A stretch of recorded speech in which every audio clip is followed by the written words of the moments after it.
banya maka ụkọ mmiri ya bụ ị ga-esonye anyị n'ụzọ pụrụ iche ka anyị wee dowe okwu agba na ya bụ isiokwu nke taata. Abụ m Onyekachukwu Ugochukwu. And I am Priska Monko, and this is how we welcome you to the program, Ask the Commissioner. You know, Ask the Commissioner offers a platform for policymakers and leaders to come and speak with Anambra with regards to their achievements, and also offers a platform for Anambra to ask their questions as well. And today on this edition of Ask the Commissioner, it's a privilege to welcome Honorable Iko B. Ejiofor. He is the MD CEO, Anambra State Urban Water Asset Holdings Corporation. Good afternoon, sir. Welcome to the program. Okay, thank you for having me. My name is Iko B. Ejiofor, the Managing Director of Anambra State Urban Water Asset Holdings Corporation. I'm happy to be here today. Daalụ, ọ dị mma anyị na-anabatakwazi onye nke nwe onye bụ ihe mmemme n'onwe ya ask the commissioner bụ High Chief Dr. Lomefo, onye nwa bụ commissioner na-afụ maka ozi na Anambra State. Anyị na-asị gị nnọọ na isonyere anyị n'ihe mmemme tata. Daalụ nwanne m. Daalụ nụ ndị Anambra. Nọọnụ nke onye chinya selụnụ. Onwe ibe chelo onwe ife udenekwu nchọ ka m kwupụta. Anyị na-ege ntị. Udeneze onwe egwu kpọkọ na ndị okenye. Ụmụazị eme gbuo udene lie ya n'oche n'ọkụkọ. Ọ dị nnukwu mba. Ụmụazị eme rụọ adakada kpọọ ya akpa. Yes. Ka ụmụalụ na ịmanụ Anambra n'ọnụ oyibo is rising. Udo ga-achị na. Indeed. All right, today on this edition of Ask the Commissioner, we focus our spotlight on clean water for all, how Anambra is tackling water scarcity. Well, in different communities, we have questions with regards to the issue of clean and potable water. Well, today is the opportunity to ask Honorable Iko B. Ejiofor with regards to what his agency is doing to see that the water situation in Anambra State is handled and water gets to every nook and cranny of the state. All right, we'd like to begin this way. Honorable Iko B. Ejiofor, we'd like to have an overview of the agency with regards to Anambra State Water Asset Holdings. What do you do? What is the mandate of the agency?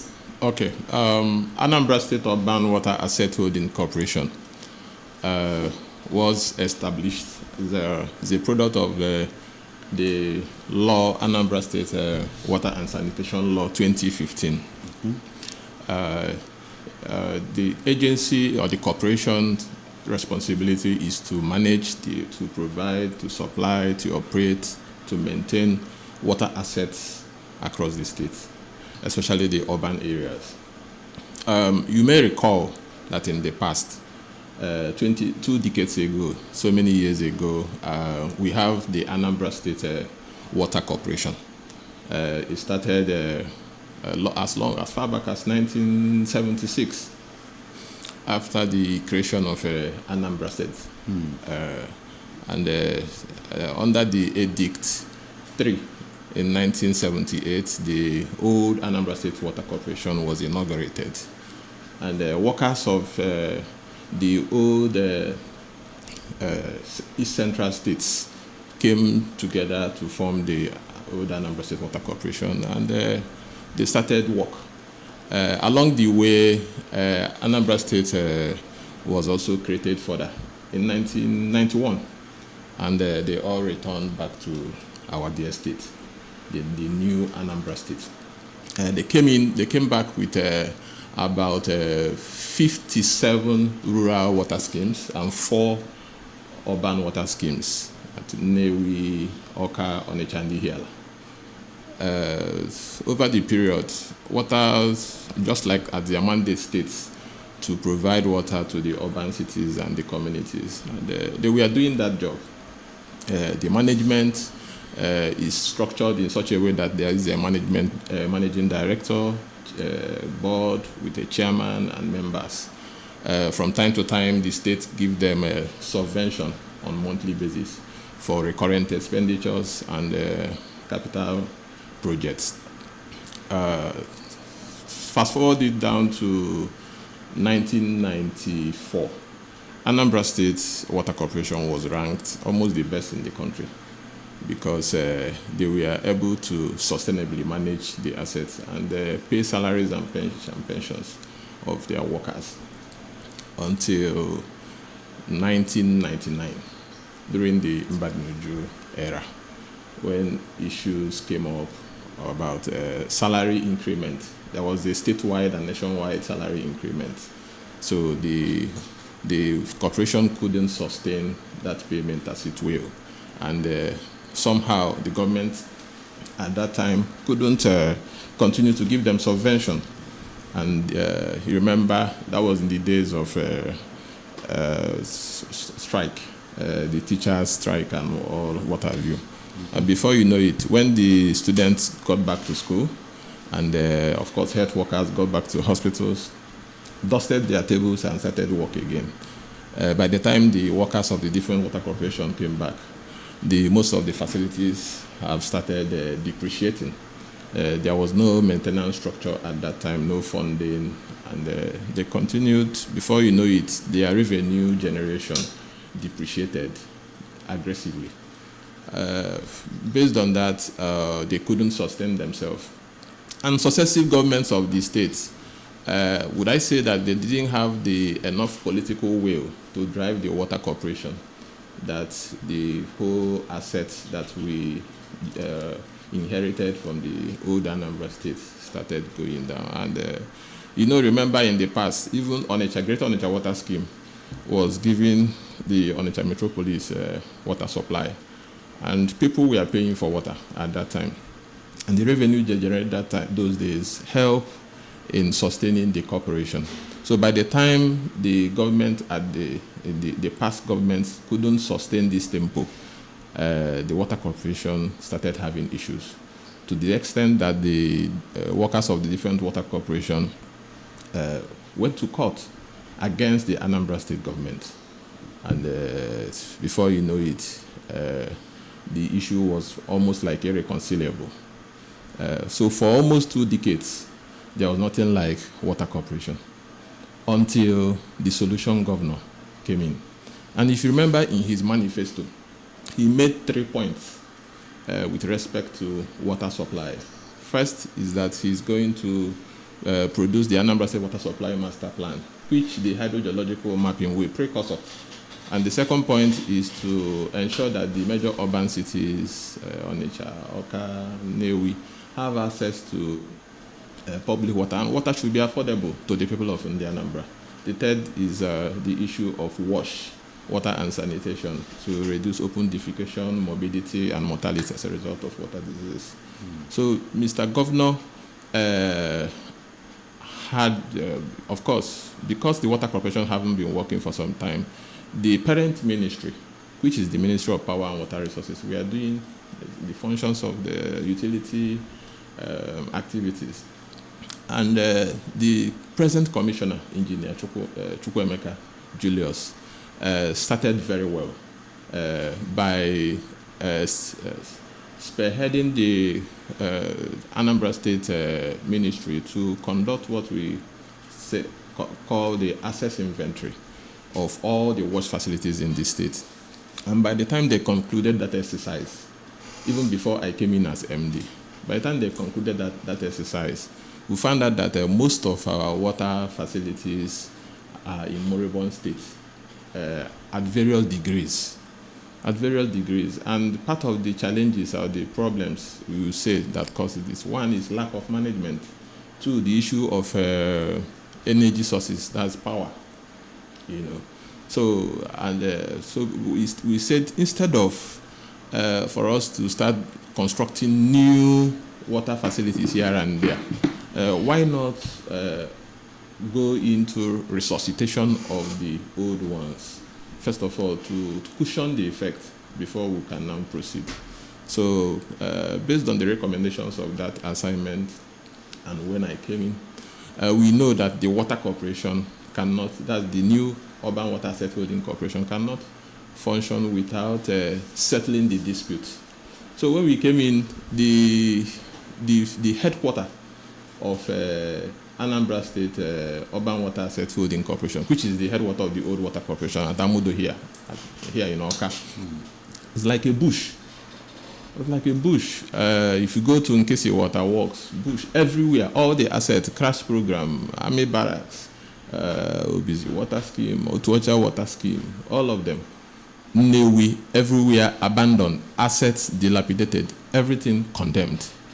So we started what a lot of people thought was never possible. And under a short time, 1 year plus now, you can say that water has started running in some of our cities. And I'm very happy because of the vision of Mr. Governor. It wasn't easy. We started by getting the workers of the different water corporation to be verified once again, because there was a dispute. We said, okay, let them all come.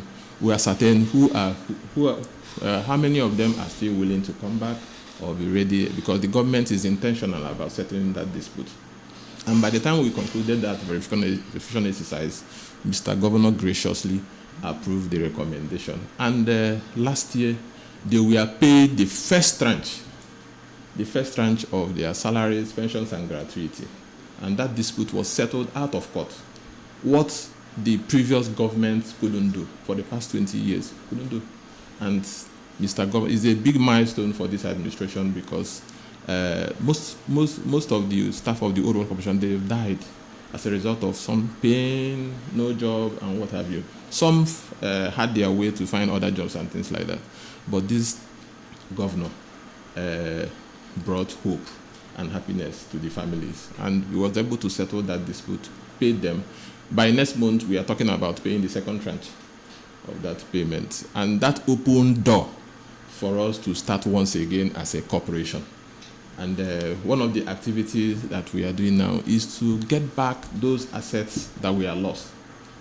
Water Corporation have zonal offices here in Oka zone, in Onitsha. We have like 5 zones, but the major zonal office is at GRA. You go to Otuocha regional office, you go to Anocha, Idemili, Newi, Egulobia, zonal offices.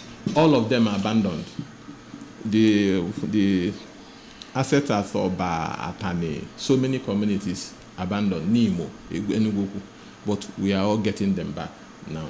But the good story today is that we've been able to resuscitate and continue to resuscitate the schemes at Onitsha, at Oka, Newi, Otuocha, Obizi, Abuata.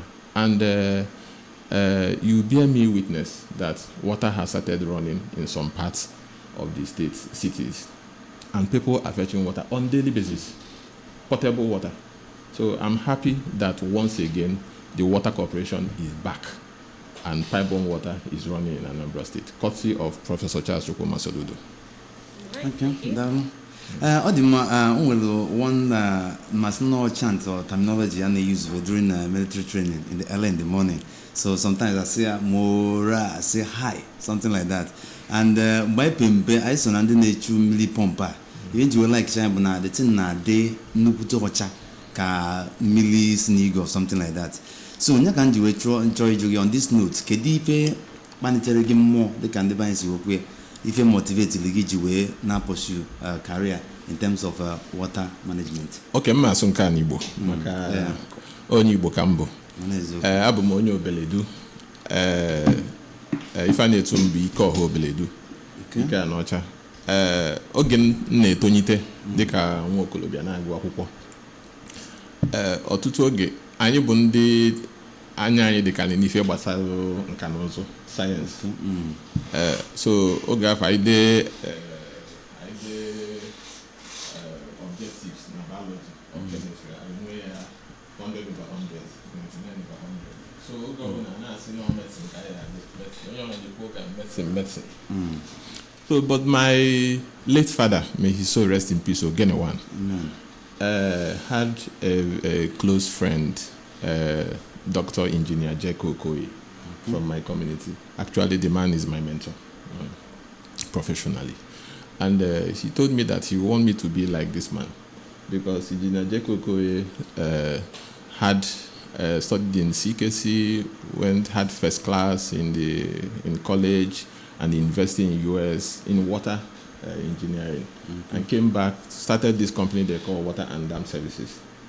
And he was designing, conceptualizing, initiating, and doing studies on water management projects. And he was seen as the shining light, not just in our community, across board, in the Federation. He's the owner of the largest indigenous water consulting firm in Nigeria. And all over the world, they look for him. So when somehow I don't really like to see, when I saw what it would take me to go and read medicine, because there are certain things I have phobia for. So I naturally left and thought, okay, what is the nearest course that will take me to water at that time? And because the university, Anambra University, wasn't doing water engineering at that time, so that is geology. So that's how I ventured into geological sciences. And I graduated as a geologist, did my master's in hydrogeology, and also studied integrated watershed management. So I'm an alumni of Anambra University, Federal University of Technology, MINA, and UNESCO IHE, International Education for School for Water Education in Netherlands. Those are where I studied, and beyond that, continued to be part of major projects in water sector. The Enugu Water Supply Augmentation Project, the one that you see when you are going to Enugu at Oji River there, the artisan wells. We have 8 artisan wells there. We are the one that design it, supervise it, and what have you. The Gorara water transfer. The water transfer project is the project that transferred water from Gorara Dam in Kaduna State down to FCT, the Lower Usman Dam.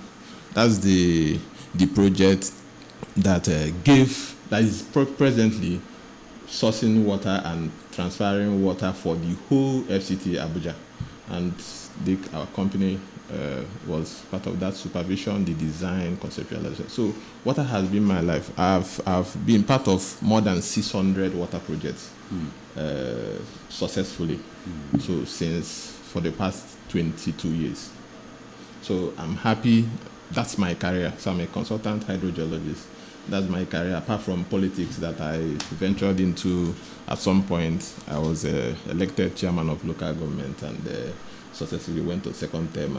And in this administration, Mr. Governor found me worthy to be appointed the MD of Anambra State Urban Water Asset Commission. And I'm very happy to serve Anambra in this capacity. Okay. All right, we're still here on Ask the Commissioner, and we've been speaking with Honorable Ikobi Ejiofor, the MD CEO, Anambra State Urban Water Assets Holdings Corporation, and of course, High Chief Dr. Lomefor, our Commissioner for Information, is here. We're talking about clean water for all, how Anambra is tackling water scarcity. All right, we leave Honorable Ikobi Ejiofor to take a breather for a minute, and we'll come to the Honorable Commissioner for Information. We'd like to know all these things that Honorable Ikobi Ejiofor has mentioned with regards to what the Anambra State Urban Water Assets Holding Corporation is doing to ensure that Anambra State residents have access to clean and potable water. This information, how does it get to the people, especially those in the rural areas? Yeah, thank you. Growing up, I must recall, we saw a bit of pipe-borne water when we were in primary school. And then even part of a secondary school, we saw a bit of a pipe upon the water. And thereafter, it simply disappeared. You could see the tap, but no water coming from it. So when the Commissioner for Power and the Water Resources invited me to join him to inspect the work done to bring water for all in the Anambra, I was quite excited. I followed him around from Oka here down to Onitsha and to here and there. My brother commissioner was so elated. He has, at that time, that was towards the tail end of 2024, he was already superintending water reticulation. Water could now run in taps. I saw it. It was so exciting because the nostalgia that I felt is coming from the fact that I saw this the last time more than 30 years ago when the water ran in our taps for the last time. And like the MD of Water Resources has said, they have resuscitated water delivery system in Anambra. Yes, it may not be running in all the houses now, but it has started running, and the trajectory is clear and certain that if this is sustained, water will run in all the houses. It's a matter of time. The water master plan is there. If you look at it, you can see that this is not just a possibility, it's already delivering. And I could see people, because where water is not running in houses yet, you have what you may call fetching points where people could go and get clean water. And the clean water is not just water delivered from boreholes and so on and so forth. It's truly treated. It means very safe for human consumption. And I saw that in Oka. I saw that in Onitsha. I saw that here and the Ocha Ekulobi and here and there. Water. So it's running in Anambra again. For me, it's one promise made by the governor of Anambra State, Professor Chukwuma Soludo CFR, is a promise kept by him. And I want to say that there's an aspect also that I believe he will stay touch. But let me, I don't know if I will get another opportunity to say a word. He talked about urban water, right? There's also rural water, because schools now have water. There are solar light, solar-driven pipe-borne water in schools now, so that you can have in public schools public water. And it happened a long time ago. Now it is coming back. What that means is that our children in public schools are not only having access to free education up to secondary school, many of those schools now have water also to ensure a very hygienic condition for learning and all that. And it means that these schools that have water can have water systems for their toilets and so on and so forth.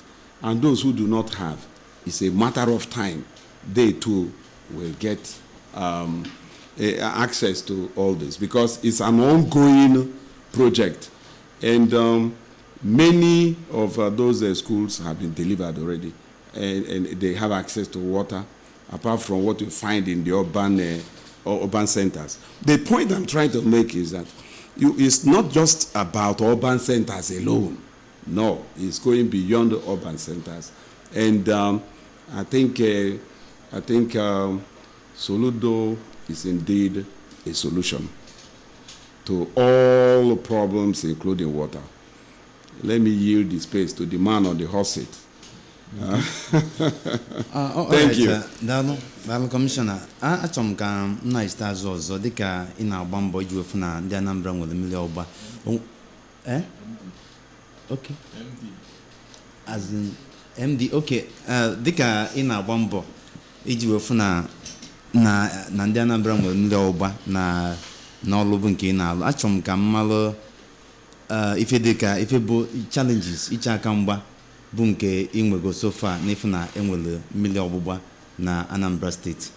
Ọkwụwatago then nwere plans ị na-agbaso iji wefu na those things na address ya. Okay. Ịmalụ na oge gara aga oge mmiri na-agbapụ tupu obido gbawakwa kịta mmiri ichere dịka na Ọnịcha maọbụ n'Ọka maọbụ na Nnewi ebe bụgasị our cities. Mmiri ekesasịrị mmiri n'ebe dị iche iche. Oge afọ ebe esi ewepụta mmiri wee fa na-akpọ nkịsị water works, water treatment na nkịsị. Ebe afọ ka esi wee ewepụta etreatie mmiri wee pushuo ya o wee gaba ebe dị iche iche, gawa ma na reservoir dị na Army Barracks, gawa ma na crash program maọbụ na GRA water works. Esizie na ya a na-ekesasịzi mmiri na street n'ogbe dị iche iche n'Ọnịcha. Ị bịakwa n'Ọka ebe a ije na Roma ị ga-afụ nnukwute tankị dị ebe afọ ka mmiri si na ime ọka na-agbagote. Mmiri ime ọka ọ gbagote etreatie ya wee kesasịa ya n'Ọka n'oge ọ na-agba. Maka na water corporation na gọọmenti ndị gara aga etinyere anya ọfụma ifu na echekwaba ife ndị anụnwa due to ife ndị nkwugasịrị na mbụ, ọtụtụ ife mebisie. Then ife anyị na-akpọ climate change mekwara affect the facilities, maka mmiri ebe ndị ọwa mmiri ebe mmiri a si apụta adịgo silted up, ma erosion ma flood mebisicha ife. Then ndị mmadụ jezie na pasolate ha na-alụgasị ihe na ebe bụ waterboard properties and things like that. Then construction companies ebe a na-arụ road, ihe na-ekwu ife megasịrị in the past 18 years. Okay. Construction companies na-alụ ọrụ abịa a na-alụ ọrụ a na-emebisi pipe mmiri. Ụfọdụ ndị mmadụ eje na-alụnye ụlọ na right of way pipe na-ebugasị mmiri to ụlọ dị iche iche si aga. Ife o ji dị otu a bụ na water corporation adịghọ anọghọ n'ọrụ oge afọ, so onwere onye ọ bụ ọrụ ya ichekwaba ife ndị a. Then onwegodo ebe ọ na-emebi onwere onye ọ bụ ọrụ ị na-eti mkpu. So enwere a kind of synergy between the agencies na-arụ ọrụ oge afọ. Mana one thing gọvanọ ya bụ Prọfesọ Chukwuma Soludo na-eme kịta bụ na o na-emeke sure that na na-enwe synergy between sister ministries, department and agencies. Kịta ụdị ife a na-anazi adị nsogbu ndị anyị nwetegasịrị oge gara aga ka anyị nwabezi kịta na-asọlụ, and anyị ji obi aṅụrị emi ya maka solution gọọmenti ka anyị nọ na ya. That is why onwe kịta ebe a na-arụ ọrụ, part of the idea bụ na na-design road a ga-enwe provision for utility lines, dots ebe line mmiri maọbụ nke ọkụ nwere ike isi gaa, so nke ọbụla nke amara ebe ọ dị. Then ndị mmadụ na-alụ fensị enye space for right of way ebe mmiri maọbụ ọkụ maọbụ waya ndị telecommunication ga-esiga. So many pipes anyị waya ndị telecommunication egwuru na Anambra so many years ago mebisiri pipe mmiri anyị.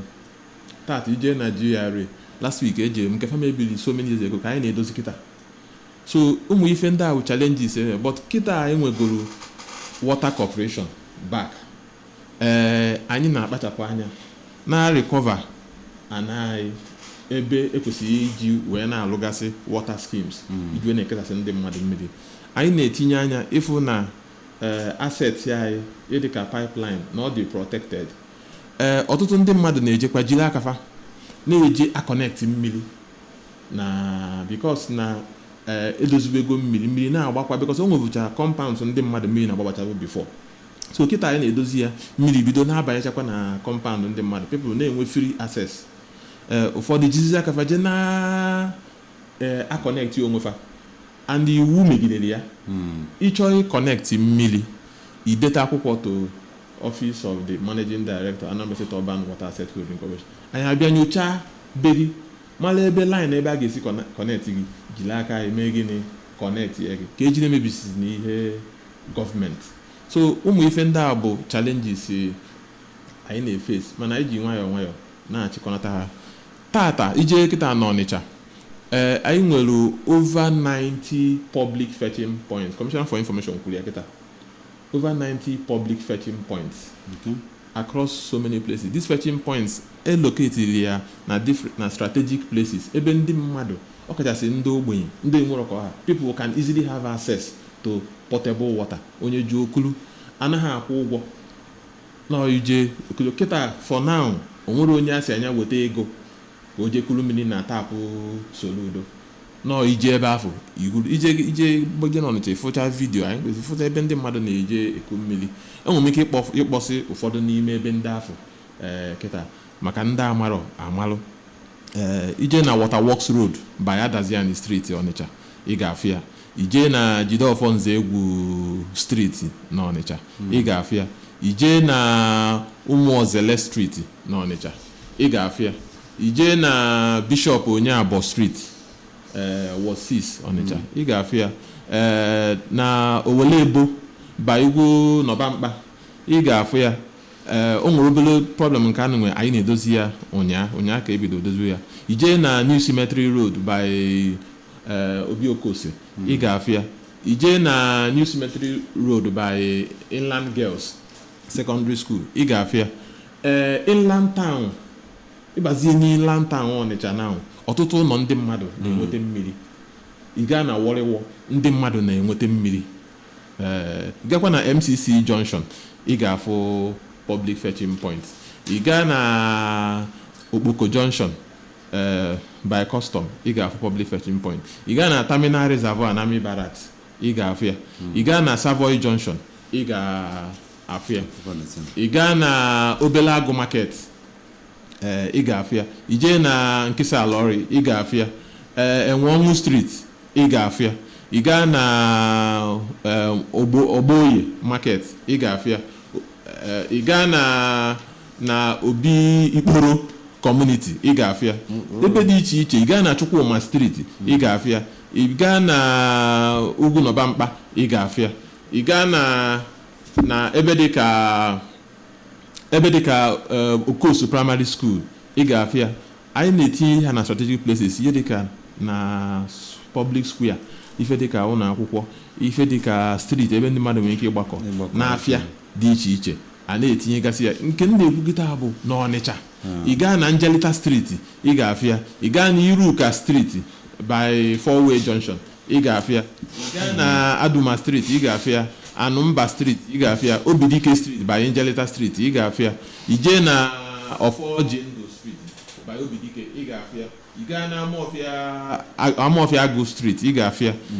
Ebe dị iche iche, ị gazie laka ekwu mana Tasia Street, mana GRA Quarters, that's the treatment section, iru Government Lodge ebe afọ, ị ga-afụ ya. Ị gaa na Ụmụnna Street na Ọdakpụ, ị ga-afụ ya. Modebe Avenue, ị ga-afụ ya. Oshonia Market, ị ga-afụ ya. Ụmụoji Street, anyị na-ementenu nke ya taa ụtụtụ a. Ije na Afubele Street, ị ga-afụ ya. Our Lady of Fatima Warrior, ị ga-afụ ya. Orange Street, ị ga-afụ ya. N'Oguta Road, ị ga-afụ public tap Soludo. Anyị nwere ya ere ka ịtọ n'Oguta Road afọ. Ị gaa na Ọzamagala, ị ga-afụ ya. Port Harcourt Road, ị ga-afụ ya. Ebe anyị na-achọ ịbanyezi kịta bụ Fege, GRA Estate n'Ọnịcha. Then Awada, anyị nwere obere problem maka ofi ya na-akọwa na oge arụ road na oge nke achọrọ m ịkpọwa afa gọọmenti n'oge gara aga, ndị mmadụ na-agbazi o nwere ife ha mebisi ya ka anyị na-edozi na ka mmiri wee nwee ike ịbata ndị Awada. So ọrụ na-aga ịbata n'Ọka ịchọ mkpọbaka nke ahụ ọnịchagodi nne so ebe a na-ekwu mmiri Soludo mmiri nne ya na so o dị and ọzọ ọ ka na-abịa mọ ka na-abịa mmiri niile a ọ na-erukwe n'ime obodo nke a na-ekwu n'oko anyị nwere ife a na-akpọ Obizi Agụata Regional Water Scheme gọvanọ anyị tinyere akatamkpo ego kịta ịfụ na a na-alụ ya ebe mmiri afụ si bụ na Obizi ụga ka o si ana ofu ife a na-ekwu station cover ya gọvanọ wee bịa kpochasịa ọwara mmiri afụ maka na Obizi Spring mmiri malụ mma so gọvanọ wee osisi kịta na Disemba gara aga ndị ụga kpọmkwem mmiri na-agba na befa so road anụ a na-edualize now flyover Ekwulọbịa nke a na-otu ụga because of it pipeline mmiri o metụtara pipeline mmiri so wee na-expandizie ka etinyekwazie pipeline eme ha anya ya na mmiri ga-agbagote Ekwulọbịa gaa Igbo Ukwu ruo Isuọfịa gbadaa n'aka ekpe gaa Oko na ndị otu ya so that Obizi ụga dị design ọ dị ka Igbo onye Oko that's designed to serve the 14 communities in Agụata local government. So Governor Anya Rudiana. Okay. My phone name. I cannot may ask the commissioner, Aina Honorable Ikobi Ejiofor Nogwatata. He's the MDCO, Anambra State Urban Water Asset Holdings Corporation, and Iane Humakebo, Clean Water for All, how Anambra is tackling water scarcity. What was the okay? Want to ask the FD any question about na HR? Chitakwa na ihe mmemme na Berry Life na Facebook. Na Facebook bụ Anambra Broadcasting Service. Ọbụrụ na ị nọ n'obodo oyibo, ị nwere ike join anyị na Facebook. Ma ọ bụkwa na ịkpọ akara ekwentị ndị dị na studio. Kpọọ 0904 956-0826 0904-956-0826 maọbụ ịkpọ 0706-538-1320 0706-538-1320 ọ bụ na ị chọọ na ya rakpọ nwoku na ihe site nwụrụ anyị ozi site na WhatsApp na 0705-113-8812 0705-113-8812. Hello. Hello, Heartbeat of the East. Champions. Ikobi Ejiofor ya adịghị mma o. Nadalu. Onye adịghị mma ọ bụ fonyo asịrị wee dị ebube. Ukoro akaji uga agụlụ. Ukokolu batara. Ọ dị ka nkenyere gị. Oge adịghị na mma. Ọrụ ịwụ na ala ọcha ma mmadụ ịbụ na ala ọcha inyere ha n'ọcha ugwu. Oge adịghị na mma okwu ị na-ekwu ya ama agaghị so ekele gị ekele maka ọgụgụ isi Chineke nyere gị ya jirisi iji ịwụ ụdị mmadụ a chọrọ na gọọmenti ekele ndị obedukwenu a na ọchọkwezuonu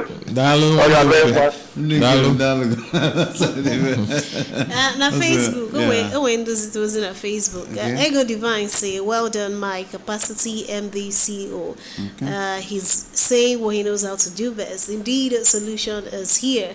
And Noyelo Morin Peter says, Honorable Ejiofor, you're doing well. And indeed, the solution is here. Hello.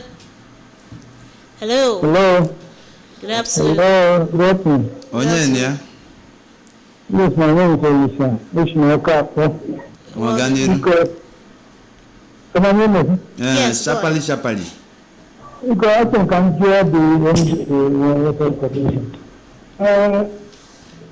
All of them are mean about the Admiral and the Adagona government. When the moon has because the source of water supply for Cairo, no, yes. In fact, when to water tired in Roma, I think all this beautiful 3 village squares, no cast. Now, in the village square, million government banana, how can we create here? Kind of first question. Second question, only I have the spring, Adamazo, St. Paul University, under child Lolo, and then million and a Tamako Mankene government will now be worker. So because government, present government, government, they are aware about that thing because part of it work can't have that you need a governor's lodge on the same basis. People now will need to resuscitate that develop that overspring. Only you can have 1/3 of water, additional water supply. Have the first water not Oba, University. That's how development regionally or spring water for the container person. Okay. All right. Thank you. Okay. All right. Thank you. Because can na yukwu anu boloketa anu ibia na Ọka anyị nwere public fetching points na Ọka ebe mmiri na-aga na Ọka kịta bụ Aroma, Palm Site, Agụ Ọka, Ifite Ọka, Ifite road a niile down to Unizik Palm Site mmiri na-aga na ya. Ịpụta na junction wee gbada Zik Avenue down to Eke Ọka mmiri na-aga na ya. So public fetching points anyị nwere ya 22 na Ọka ebe inwe ike iji gba mmiri. Enwere m ike igosiri ego ụfọdụ n'ime fa. Enwere na Ukwu Aki by Ifite Road. Enwere na opposite B division n'iru secretariat ebe a. Enwere na Alex Ekwueme Road. Enwere na Aroma Junction. Enwere na Nzekwe Junction. Enwere na Ifite First Market. Nwee na Second Market. Nwee na SU Junction. Nwee na St. Anthony Catholic Church adị na Ifite Road mmiri na-agbani ya. Nwee na Okoye Street Junction. Nwee na B Bus Stop, White View Hotel, National Light, opposite Ministry of Lands, Iga Afukwe, down na Palm Site, Ukwu Oji, Orient Media, COP Church, Government House, High Tension Junction by Office Water Board, Iga Afukwe, Amachala Square, Shrine, Ije na Amenyi Market, Iga Afutapa Ebafu, Webadazi Eke Ọka. We are trying to put more for public fetching point along that Zik Avenue now so that can increase the access. Maka demand the high. Then, Kangunu, because of this intervention and the high name, umana noge galaga, government offices na government house, bukwan tanka na wata mili. Bosim bataleba fi fele name mana ki ifesi kwolo kita. Or Mili Water Corporation, Mili Water, but Mili Soludo, na-enye mmiri na government house. I connect here to offices. Na government house, give us a polo kita, ije ifya. I know a distribution chart, ebe I say enye ndị mmadụ mmiri. The demand dey high, mana gradually we will take care of everybody. Ife ọzọ dị mkpa bụ na yukwu akwuru na ife dịka village square, certain strategic places. Anyị nwere stakeholders engagement tupu anyị ebido ife a. Maka ọ na-adị mma gọvanọ anyị nwere mantra PPCP, Public Private Community Partnership. Ife ọbụla na-eme ka ndị bụ the consumers, the residents, the stakeholders bụrụ part of the design, the conceptualization of the scheme, bụrụ part of the management. Also na ihe anyị mee stakeholders meeting anyị mere ya n'Ọka kpọọ ma chairman ma ndị na-achị obodo anọ kpaa nkata wee bifo ebido ife a ka ha nwee that ownership, sense of ownership. Enwekwa meeting anyị kpọrọ ndị heads of streets kafa solu bụrụ form ife a na-akpọ wash monitors. That's ASUWAC wash monitor. Ị na-monitor public fetching point na fụ na ndị mmadụ nwere that ownership ka enye aka secure ya maka ife ọra na-alalụ na amama na ọ bụrụ na o nwee ndị anya fadịn ya ha mara na mmiri a bụ nkefa once people were ya. So all those places ebe ọ na enwere call for more public places mbe enebanye anya na ya ka anyị mara more places anyị ike itinye mmiri for Ndoka. Then ife gbasara Ọba stream I'm promising you we are going to go there. I'm going to make this report to Mr. Commissioner for Power and Water Resources ka both of us and our team ka ije ebe afọ explore the feasibility malụ na anyị ike isi nwunye ya serve the other side of Ọka main. So thank you very much for this call. Hello.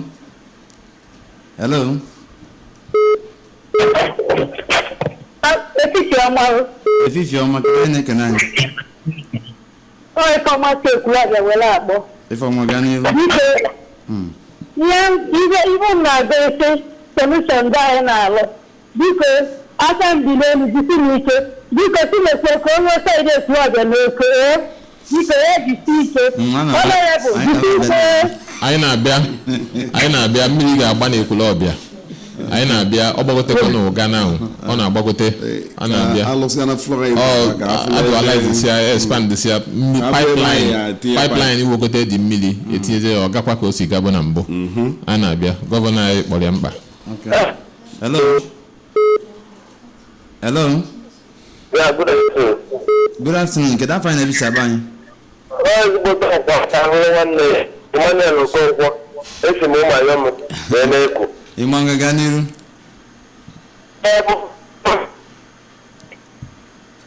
Ọ dịkwa ka netwọk ibi na adịchara mma. Atụrụ m ibe na-ekwuga okwu. Ngwa n'ọrịa. Biko ịmụ anịrị nkroz ebe a na-ere osisi. N'ụlọ ana. Ebe ahụ ụnara agba. Biko Ring Road. Ring Road na ịcha nkwọ. Market ame gbadara agbada. Biko adị m ayọ esi m ụmụ ayọ m biko gịnị biko. Okay. Daalụ ịma. Mba, paịpụ water board anọghọ na Ring Road kịta. Ebe ọ kwụsịrị na ekwuru m ya n'afịa Mmenyi. So ọ bụrụ na unu chọrọ ka mmiri gbadata na Ring Road, anyị ga-enenye ya anya because enyi ka enwee ownership. So mana nke Mmenyi na-agba mana ọ gbadatara na Ring Road, paịpụ ya gbadatara. So o nwere ike ọ bụrụ mmadụ tinyere paịpụ tapụ na-ekwu isi na ọ naghị agba agba, ọ bụrụ private arrangement, ọ bụrụ nke gọọmenti. Hello. Hello, Heartbeat of the East. Champions. Mayor, no. But one of the other people more than a room than all. Also, you kind of go and on the check now. Can you return room than all to the room but out? Magazine, I mean, can you keep it back and can you tell them okay. Okay. Oh, but I grow up, but now I love you. Mayor. Onwe ife a na-akpọ urban water schemes. Urban water schemes so scheme onwe ike serve 20,000 population people and above. Ndị nke afọ bụ ndị dị na urban cities, ebe a kpọrọ urban cities like Onitsha, Awka, Nnewi, Obizi-Agụata, ya dị Ekwulọbịa, Obizi-Agụata and Otuọcha. Then enwere small town water schemes we can serve a population 5,000 and to up to less than 20,000 population. Then come small water scheme. Now the intervention governor email last year 2024 I rehabilitate over 15 small town water schemes. The Ministry of Power and Water Resources headed by Mr. Commissioner Engineer Julius Chukwuemeka I rehabilitate 15 small town water schemes and over 80 rural water schemes, and the way it's spread there will minimum of 3 per local government, some strategic local governments in 4. So ndo lutero last year oge lute for this year mana onwe ike ibe na community dịka Umunze na Orumba I rehabilitate Umunze water scheme na agbave for a long time. Ije ebe afọ kịta ndị mmadụ na-eku mmiri na-alụ n'ụmụ and they reticulate ya round. So the small town water schemes and rural water schemes and urban a na-alụ ha ncha simultaneously, but for the sake of this discussion today I bịa gbado ụkwụ n'ihe gbasara urban water. So ebe ọ bụ na enwe demand ya capture the governor is ensuring that the resources of Anambra is equitably distributed. So again, thank you. Okay. Commissioner, okwu kwuru oge ọ na-enye nkọwa MD na-enye nkọwa MD Honorable Ikobi na-enye nkọwa ọ na-akọwa na nwere akụkụ ebe ndị mmadụ na-alụ ụlọ ebe pipe kwesịrị na-aga na ụlọ ndị mmadụ na-anọchiche anya mụ na ụmụ amara about this thing mana ọ na-anwekwuru ka mma so nwesị ka Ministry of Information ga-esi wee fụ na fanyere aka na-akọwalụ ndị mmadụ ka fa na-enye that space ebe pipe nwere ike nsi wee na-aga from this mmiri ọgba. Ezigbo ajụjụ. Ọ na-abụ ịgbago ndị be anyị na-abịa na-eme ka ife emeke onye chọọ ịlụ ụlọ ọlụba ụlọ maka na o believe na anabụ nke enwere ike ama enwede building plan akpọta mesis ya na-akpụ blọk akpọta builder sịsa na awani o jila aka ya ma were ọkpa sesie map na anyị alụlụ ụlọ na-aga. Ife dị mkpa bụ na especially in urban centers ịchọ ịlụ ụlọ ihe enweta first ihe enwe building plan. That building plan ihe enwe approval. Enwe physical town planning authorities ya agwa gị na plan na iji ma ya alụnwe ebe a ma na ya alụnwe. O nwere a na-akpọ purpose clause na ụlọ a na-alụ ma ọ na-anị generally. Let me put it this way ka ndị ma na whether I will come across a bit clearer. You know, all parts of a developed city where areas are mapped out for certain things. All areas for industry, all areas for residential.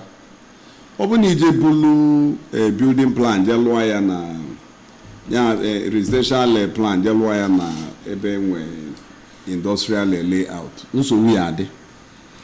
And ụfọdụ ebe factory ịlụ ụlọ na interfere with even water channels. Ya lụọ ụlọ lụchie ebe mmiri esi wee ga. And water shows no mercy because especially what you call the flood water when it is coming is unrelenting. Or maro machi ejigo machi efogo oya agbadide until kwatuo ife ahụ.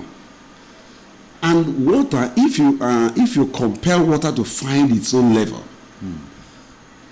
water, flood water, we can na alarola million bata na your parlor, kubog na your bedroom. Now, it comes back to what you are asking. Can define me as Ministry of Information? Yes. Can the buy we malo na agwo no na akereka? Yes. Or public enlightenment. If I never make it answer near. Now, mother ejena law no makano jego, makane welani. Ini dema na you don't just build. And only law no bona violate purpose clause. Purpose clause here I mean if a government believe no if you suppose hello nebe de gaka. Hello if I'm in line with it. You risk your investment because the government come cause a flood that will destroy the entire area. Your house may have to come down. Okay, general good, even a common good. Yes. You know, so two things I am saying here. One is we'll continue to enlighten our people that it is important you just don't build anyhow, and two, to seek approval from the appropriate authorities. And of course, more importantly, even before you waste your time doing the drawing, the building plan and all that, you need to consult with the planning authorities for them to tell you precisely what can be accommodated in the area where you believe you have land. You know, so that is it for us. And again, I must keep saying our people, many of us want to constitute government unto ourselves. I make it so much, and it's not helping us. Yeah, I make it and the more we pay attention to government and allow government to govern, the better for all of us. Thank you so much. All right, thank you. And with that, this is how we've come to the end of the program. Ask the Commissioner. We'd like to thank the MD CEO Anambra State Urban Water Assets Holding Corporation, Honorable. Is it 1 hour already? It is. Can I just say one word? Many people out there, many PGs particularly, are taking money from people to register them as tenants, as native doctors. The governor has issued a very stern warning. Don't take money from tenants, don't take money from native doctors to register them. And we are not doing registration, we are doing documentation. That is what we are doing, and no money is involved. Governor has issued a very clear directive on this, and whoever is violating this is really running against the wind, and may have himself or herself to blame. Okay, thank you. Okay, because kansi kan wolo ohera kenekwa ndi Anambra. Unyofu Soludo solution governor Chalinwa Mgbafo nyane Kenya. Na mmiri bụ ndụ.